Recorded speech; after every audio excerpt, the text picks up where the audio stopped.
फिल्मी entertainment present Thor love and thunder. इस movie को IMDb पे 6.6 की जबरदस्त रेटिंग मिली हुई है। साथ ही 78% गूगल यूजर्स ने इसे लाइक किया है। तो चलिए एक्सप्लेनेशन की तरफ बढ़ते हैं। इस कहानी की शुरुआत में हमें गौर को दिखाया जाता है, जो कि अपनी बेटी के साथ एक सुनसान रेगिस्तान में चल रहा होता है। उस सुनसान रेगिस्तान में उन लोगों के पास कुछ खाने के लिए नहीं था, ना ही कुछ पीने के लिए था। गौर अपने मानने वाले देवता को पूछता रहता है और उससे कहता है, हम काफी मुसीबत में हैं, आप हमारी जान बचाइए। लेकिन बहुत वक्त के बाद भी कोई भी उसे बचाने नहीं आता। धीरे धीरे समय आगे बढ़ता है और गौर की बेटी अपना दम तोड़ देती है। गौर वहाँ पर काफी दुखी हो जाता है और अपनी बेटी की समाधि उसी रेगिस्तान में बनाकर आगे बढ़ता है। आगे जाने के बाद उसे उस वीरान रेगिस्तान में एक जंगल दिखता है। उसे लगता है कि उसकी मदद के लिए भगवान ने ही उस जंगल को बनाया है। गौर उस जंगल में जाता है। आगे जाने के बाद उसे ढेर सारा पानी मिलता है। वो बहुत सारा पानी पी लेता है। पानी पीने के बाद उसे उसके सामने कुछ फल दिखते हैं, जिन फलों को वो खाने लगता है। लेकिन वहाँ उसके पीछे बैठा हुआ सूरज देव, जिसे रापू कहा गया है, वहाँ पर रापू गौर को कहता है कि ए तुच्छ प्राणी, तू मेरे फल क्यों खा रहा है। वहाँ पर गौर उसे कहता है कि मैंने ही आपको बचाने के लिए आवाज दी थी। रापू उससे कहता है कि मैं तुम्हें बचाने नहीं आया हूँ, मैंने तो यहाँ पर नेक्रोस्वरधारी का संगार किया है और उसी की खुशी मनाने के लिए मैं यहाँ पर आया हूँ। खुशी का नाम सुनकर गौर काफी गंभीर हो जाता है, क्योंकि उसके जीवन से उसकी सारी खुशियाँ चली गई थी। उसकी एक ही बेटी थी जिसके लिए उसने भगवान से प्रार्थना की थी ताकि वो बच जाए, लेकिन वो मर गई थी। और गौर रापू को कहता है, आपके पूजने वाले सारे खत्म हो गए हैं, आपको पूजने वाला सिर्फ मैं ही बचा हूँ। वहाँ पर रापू उसे कहता है कि देवताओं को खुश करने के लिए बलि चाहिए होती है, अगर तेरी बेटी मर भी गई तो वो मेरे पास आ गई है। ये बात सुनने के बाद गौर को काफी गुस्सा आ जाता है। तब वहाँ पर नेक्रोसॉर्ड, एक ऐसी तलवार होती है जो कि देवताओं का संहार करने के लिए बनी थी, तो वही तलवार गौर के हाथ में आ जाती है। वहाँ पर गौर रापू को उस तलवार से काट देता है और कसम खाता है कि जिन देवताओं को हम पूछते थे,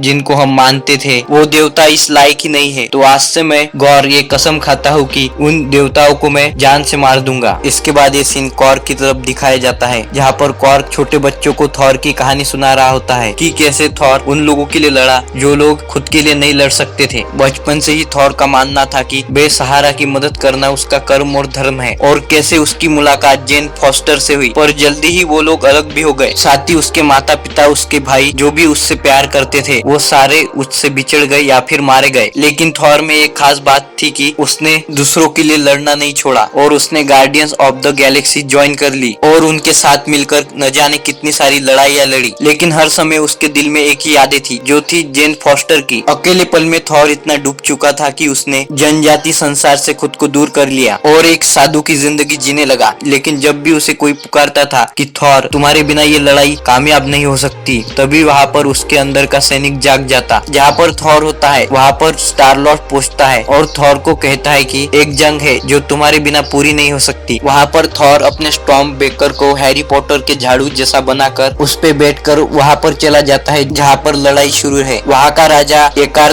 थॉर के पास आता है और थॉर को बताता है, हमारे ऊपर इन आतंकियों ने हमला कर दिया है, तुम ही एक हो जो हम लोगों को इनसे बचा सकते हो। हमारी जिंदगी सही चल रही थी, लेकिन किसी ने आकर हमारे देवता को मार दिया और बाद में ये लुटेरे आ गए जो कि हमें लूटने लगे। जिस पर थॉर उन लोगों को ये मंदिर वापस करने का वादा करता है और स्टॉर्म बेकर को उठाकर बन जाता है माइटी थॉर। फिर वहाँ पर थॉर उन लुटेरों के साथ लड़ने के लिए तैयार हो जाता है। एक एक को बहुत बुरी तरीके से मारकर उस लड़ाई में जीत जाता है। लेकिन उस लड़ाई के दौरान उन लोगों का मंदिर वहाँ पर बर्बाद हो जाता है। इसके बाद हमें जेन फॉस्टर को दिखाया जाता है, जहाँ पर हमें पता चलता है कि उसे 4 स्टेज कैंसर हो गया है। जेन और डार्सी एक जगह पर बैठे होते। वहाँ पर डार्सी जेन को पूछती है कि तुम्हारा आशिक कैसा है। जेन उसकी बातों पर ज्यादा ध्यान नहीं देती है, क्योंकि इस वक्त थॉर और जेन का ब्रेकअप हो गया था और इन 8 सालों में वो एक प्रोफेसर बन गई थी। कुछ देर बाद वहाँ पर उसे वाइकिंग की किताब पे ध्यान पड़ता है। उस किताब के अंदर थॉर के हथियार यानी म्योनिर के बारे में लिखा होता है, जिनमें शामिल थी स्ट्रेंथ और गुड हेल्थ। इसके बाद हमें वल्करी को दिखाया जाता है, जो कि इंसानों के साथ अपने बनाए हुए न्यू एसगार्ड में रह रही थी। इसके बाद हमें दिखाया जाता है कि ओडिन, थॉर और लोकी का एक शो चल रहा है, जहाँ पर वो लोग थॉर रैग्नारोक वाले इंसिडेंट को शो कर रहे थे। वहाँ पर एक कांच के बॉल में थॉर का पुराना म्योनिर पड़ा हुआ था। इसके कुछ देर बाद वहाँ पर जेन आती है। जैसे ही जेन वहाँ पर आती है, म्योनिर के टुकड़े हिलने लगते हैं। दूसरी तरफ थॉर को यकार 2 बकरे गिफ्ट करता है, क्योंकि उसने उन लोगों को बचाया था। इसके बाद गार्डियंस ऑफ द गैलेक्सी की टीम और थॉर अपने शिप में आकर बैठते हैं, जहाँ पर उन लोगों को ये दिखता है कि जितने भी देश है वो सारे देश उन लोगों को एक ही मैसेज कर रहे हैं कि हमें आपकी जरूरत है, और उनके सारे देवी देवताओं को किसने मार दिया है। तभी वहाँ पर थॉर की नजर स्विफ्ट पर पड़ती है, जो कि थॉर की फर्स्ट मूवी में थॉर की बेस्ट फ्रेंड हुआ करती थी। वहाँ पर थॉर उन सभी को कहता है कि हमें सिर्फ वर्षातियों के देश को ही बचाना होगा। क्विल यानी स्टार लॉर्ड थॉर को कहता है कि हमें बाकियों की भी मदद करनी चाहिए, क्योंकि सभी को मदद की जरूरत है। क्यों ना हम लोग अलग अलग जाकर उन सब की मदद करें। क्विल की इस बात पर थॉर भी एग्री करता है, जिसके बाद थॉर स्टॉर्म बेकर को लेकर वहाँ से कॉर्क को लेकर बायफोर्स खोलकर सीधा स्विफ्ट के पास पहुंच जाता है, जहाँ पर वो देखता है कि फेलिकेरियन के देवता फेलिका को किसने मार दिया है। वहाँ पर उसे एक लड़की पड़ी हुई मिलती है, जो कि थॉर को बताती है कि उसका अगला निशाना यसगार्ड है और अभी वो वही जा रहा है। इसके बाद हमें गौर को दिखाया जाता है, जो कि पहुंच चुका होता है न्यू यसगार्ड में। उसके पास जो तलवार होती है, उस तलवार से वो साये से अलग अलग दानव बना देता है, और वो दानव न्यू यसगार्ड को तबाह करना शुरू करते हैं। तभी वहाँ पर फैल्करी आ जाती है, जो कि एक पंख वाले घोड़े पर आकर उन लोगों का सामना कर रही होती है। कुछ देर बाद वहाँ पर थॉर भी आ जाता है, और वो दोनों मिलकर उन दानव का साथ मिलकर सामना करते हैं। थॉर उन दानव को काफी हद तक मार देता है, लेकिन वो दानव बढ़ते ही जाते हैं। वहाँ पर उसे ऐसा भी लगता है कि उससे भी ताकतवर वहाँ पर कोई मौजूद है। फैल्करी उसे बताती है कि वो योद्धा तुम्हें भी पसंद आएगा। तभी वहाँ पर एंट्री होती है माइटी थॉर यानी कि जॉन फॉस्टर की, जो कि अपने माइटी थॉर अवतार में होती है। वहाँ पर थॉर उसे इम्प्रेस करने के लिए खुद का भी लुक माइटी थॉर जैसा बनाता है। वो दोनों एक दूसरे को देखकर काफी खुश होते हैं, लेकिन उन लोगों को वहाँ पर उन दानों को खत्म करना था। जहाँ पर कुछ देर बाद हमें थॉर का एक फ्लैशबैक दिखाया जाता है, जहाँ पर थॉर और जेन एक दूसरे के साथ काफी खुश होते हैं। एक दिन थॉर को एवेंजर्स की तरफ से निक फ्यूरी का कॉल और जेन को साइंस वालों की तरफ से कॉल आती है। वो दोनों ही वहाँ से अपने अपने काम के लिए चले जाते हैं, लेकिन इन दोनों का बिजी शेड्यूल धीरे धीरे इन दोनों में दूरियां बनाता है, और वहाँ पर एक मूवमेंट ऐसा भी आता है जहाँ पर ये दोनों एक दूसरे के साथ ब्रेकअप कर लेते हैं। इसके बाद हमें वापस से प्रेजेंट दिखाया जाता है, जहाँ पर ग्वार अपने काले साई की मदद से न्यू यसगार्ड के कुछ बच्चों को अपने साथ ले जाता है। थॉर उसका सामना करने की कोशिश करता है, लेकिन इससे पहले ग्वार वहाँ से गायब हो जाता है। इसके अगले दिन जिन लोगों के बच्चे गायब हो गए थे, वो सभी लोग अपने बच्चों की रिपोर्ट लिखवा रहे थे, जहाँ पर वो सारे लोग काफी ज्यादा परेशान थे। वहाँ पर थॉर उन सभी लोगों को कहता है कि मैं आपके बच्चों को वापस लेके आऊंगा। इसके बाद थॉर अपनी टीम के साथ गॉर यानी गॉड बुचर के बारे में डिस्कस करता है, जहाँ पर वल्करी उसे बताती है कि उसके पास नेक्रोसॉर्ट है। नेक्रोसॉर्ट देवताओं का संहार कर सकती है। उस तलवार में इतनी ज्यादा शक्तियां है कि वो काले साये से कुछ दानव बना सकता है। वहाँ पर जेन पूछती है कि नेक्रोसॉर्ट क्या है। थॉर उसे बताता है कि नेक्रोसॉर्ट एक ऐसी तलवार है जो कि समय के साथ अपना धारक बदलती आई है। ये तलवार जिसके भी हाथ में होती है, वो तलवार उसे पूरी तरह भ्रष्ट कर देती है। तभी वहाँ पर हेमडेल के बेटे एस्टेस की एक होलोग्राफिक इमेज आती है। वहाँ पर थॉर उस बच्चे से पूछता है कि तुम लोग कहाँ पर हो। तो बच्चा कहता है कि मुझे अपनी शक्तियाँ ज्यादा यूज करनी नहीं आती। थॉर उसे कहता है कि अपने आंखों पर फोकस करो, और उसकी पावर्स की मदद से थॉर वहाँ पर भी पहुंच जाता है। वहाँ पर वो बच्चे थॉर को देखकर काफी खुश हो जाते हैं, और थॉर को कहते हैं कि हमें यहाँ से ले चलो, हमें हमारे माता पिता के पास ले चलो। वहाँ पर थॉर उन लोगों को कहता है कि मैं सच में यहाँ पर नहीं हूँ, ये सिर्फ मेरा सबकॉन्शियस माइंड है,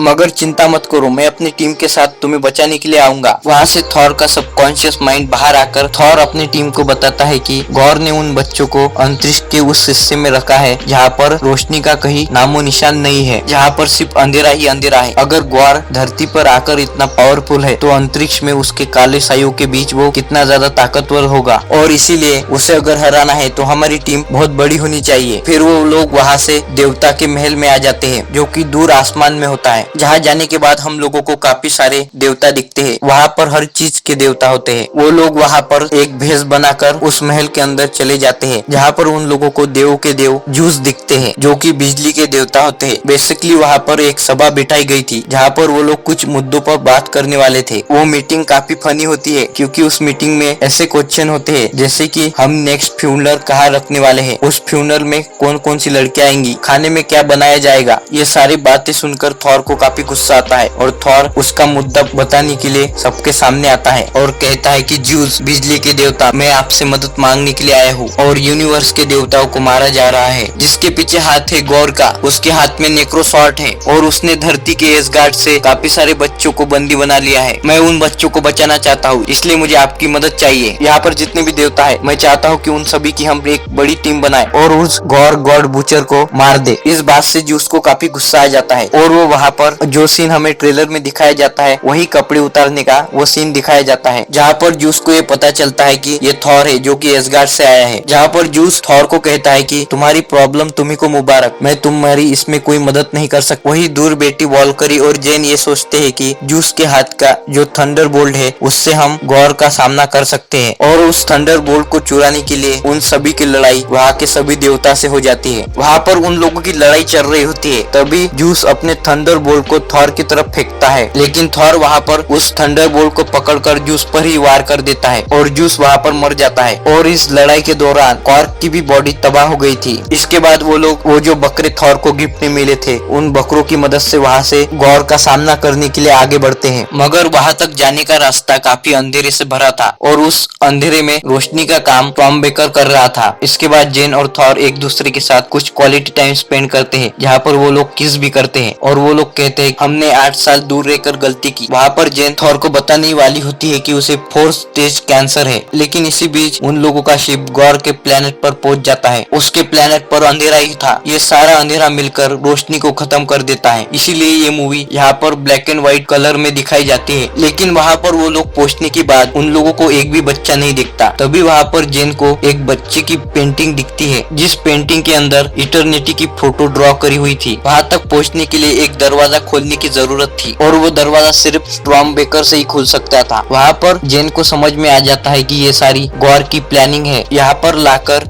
टॉम बेकर से इंटरनिटी का दरवाजा खोलना, इसलिए वो वहाँ पर टॉम बेकर को काफी दूर फेंक देती है। तभी वहाँ पर गौर द गॉड बुचर की एंट्री होती है, जो कि अपने काले सायों की मदद से इन तीनों को बंदी बना लेता है और थॉर को पूछता है कि तुम्हारा टॉम बेकर कहाँ है, मुझे उसकी जरूरत है। वो अपनी पावर्स की मदद से थॉर का हाथ खोलने की कोशिश करता है, लेकिन थॉर अपनी पूरी ताकत लगा देता है और मुट्ठी नहीं खुलता है। गौर जानता था कि थॉर जिंदगी में दूसरों के लिए लड़ता था, इसलिए वो वल्करी और जेन के पास आता है। वो उन दोनों को जान से मारने वाला होता है, इस वजह से थॉर को अपना स्ट्रॉन्ग बेकर वहाँ पर लाना ही पड़ता है। थॉर के हाथ में जैसे ही स्ट्रॉन्ग बेकर आता है तभी वहाँ पर एक जोरदार धमाका होता है। उस धमाके की वजह से उन काली शक्तियों की गिरफ्त से वो लोग आजाद हो जाते हैं और यहाँ पर गौर और उन लोगों के बीच में स्ट्रॉन्ग बेकर के लिए फाइट शुरू हो जाती है। थॉर वहाँ पर स्ट्रॉन्ग बेकर की मदद से धरती का रास्ता खोलता है, लेकिन वो लोग वहाँ पहुँचने से पहले ही गौर स्ट्रॉन्ग बेकर को छोड़ता ही नहीं है। जब थॉर की टीम धरती पर पहुँचती है तभी थॉर को याद आता है कि स्ट्रॉन्ग बेकर गौर के पास रह गया है। इस पूरी लड़ाई में जॉन फॉस्टर काफी घायल हो गई थी, इसलिए उसे हॉस्पिटल ले जाया जाता है, जहाँ पर डॉक्टर से बात करने के दौरान थॉर को पता चलता है कि जेन को 4th स्टेज कैंसर है और अब तक जेन को जितनी भी पावर्स मिल रही थी वो म्योनिर की मदद से मिल रही थी। और एक बार म्योनिर उठाने के बाद म्योनिर उसे ताकत तो देता था, लेकिन कैंसर के और नजदीक धकेल देता था। और जेन ने इसके बाद एक बार भी म्योनिर उठाया तो वहाँ पर उसकी जान चली जाएगी। वहाँ पर थॉर जेन के पास आकर कहता है कि जितना भी तुम्हें मदद करनी थी तुमने कर ली, अभी मैं उसके पास जाऊंगा और उसे खत्म करूंगा और मुझसे तुम वादा करो कि तुम म्योनिर को कभी भी नहीं उठाओगी। इसके बाद हमें गौर को दिखाया जाता है, जहाँ पर वो टॉम बेकर की मदद से उस दरवाजे को खोलने की कोशिश करता है। तभी वहाँ पर थॉर आ जाता है। थॉर के पास जूस का थंडरबोल्ट था। तभी वहाँ पर थॉर उन बच्चों को अपनी शक्तियाँ देता है और सभी बच्चे वहाँ पर थॉर बन जाते हैं। वो सभी लोग मिलकर उन दानों से लड़ते हैं, लेकिन यहाँ पर थॉर पर गौर भारी पड़ रहा था। जहाँ पर थॉर की मदद करने के लिए माइटी थॉर यानी कि जेन फॉस्टर पहुंचती है। उसके हाथ में म्योनिर होता है। उस म्योनिर की मदद से वो एक ही वार में नेक्रोसॉर्ड को तबाह कर देती है। इसके बाद वहाँ पर जेन गिर जाती है। वहाँ पर थॉर जाता है और निराश होता है, क्योंकि जेन के पास ये आखिरी मौका था और जेन ने उसकी मदद करने के लिए अपनी जान कुर्बान कर दी। थॉर जेन को अपने बाहों में उठाकर कहता है कि सब कुछ ठीक हो जाता है और इतने में ही गौर इटर्निटी के अंदर पहुंच जाता है और वहाँ पर गौर अपनी इच्छा मांगने वाला होता है। तभी वहाँ पर थॉर आ जाता है और गौर को कहता है कि तुम कितनी भी कोशिश कर लो तुम्हें शांति नहीं मिलने वाली। गौर उससे पूछता है कि आखिर शांति कहाँ मिलेगी। थॉर उससे कहता है लव यानी कि प्यार में। वैसे ही तुम इटर्निटी से एक ही विश मांगने वाले हो, सारे देवता का संहार हो जाए जिसमें कि मैं भी शामिल हूँ, और इसीलिए मैं अपना आखिरी समय तुम्हारे साथ क्यों बिताऊं, मैं अपना आखिरी समय अपने प्यार के साथ बिताना चाहूंगा। ये सुनने के बाद गौर को अपनी बेटी की याद आ जाती है। इसके बाद वहाँ पर गौर इंटरनिटी से देवताओं का संहार न मांगकर अपनी बेटी को मांगता है, जिसके बाद उसके पास उसकी बेटी होती है। लेकिन इतने समय तक नेक्रोसॉर्ड यूज करने की वजह से गौर का आखिरी समय आ जाता है और उसे इस बात की चिंता थी कि उसके मरने के बाद उसकी बेटी का ख्याल कौन रखेगा। वहाँ पर थॉर उससे कहता है कि तुम्हारी बेटी का ख्याल मैं रखूंगा। एक तरफ जहाँ पर थॉर की बाहों में जेन अपना दम तोड़ती है, वही दूसरी तरफ गौर की बेटी के पास गौर अपना दम तोड़ता है। इसके बाद थॉर स्टॉर्म बेकर का यूज कर सारे बच्चों को न्यू एसगार्ड में ले आता है। इस कहानी की एंडिंग एंडिंग में हम देखते हैं कि जहाँ पर वरकरी बच्चों को लड़ना सिखा रही थी, थॉर ने गॉर की बेटी की सारी जिम्मेदारी उठा ली है और ये दोनों मिलकर उन लोगों की मदद करते हैं जो लोग खुद की मदद नहीं कर पाते हैं। पोस्ट क्रेडिट सीन में दिखाया जाता है कि आसमान में जहाँ पर जूस घायल होता है, वो अपने सभी लोगों को कहता है कि थॉर का आखिरी समय आ गया है, उससे बदला लेने के लिए मेरा बेटा हरक्यूलिस आएगा। और यहाँ पर ही ये पोस्ट क्रेडिट सीन भी खत्म हो जाते हैं। आपको ये वीडियो कैसा लगा आप हमें कमेंट में बता सकते हैं। साथ ही वीडियो को लाइक और चैनल को सब्सक्राइब कीजिए।